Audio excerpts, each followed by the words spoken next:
Welcome back to another technical video. Today, we'll be going through your questions, answering them, and hopefully finding that solution you need.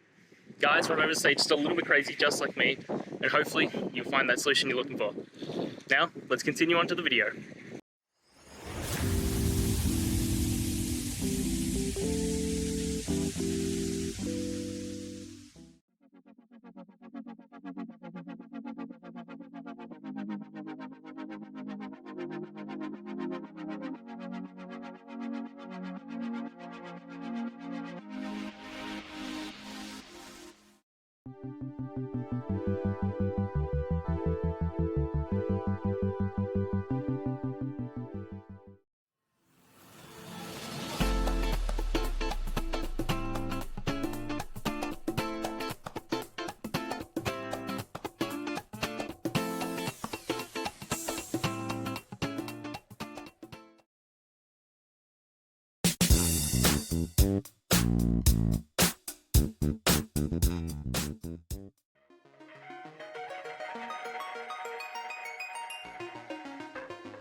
And that's it, guys.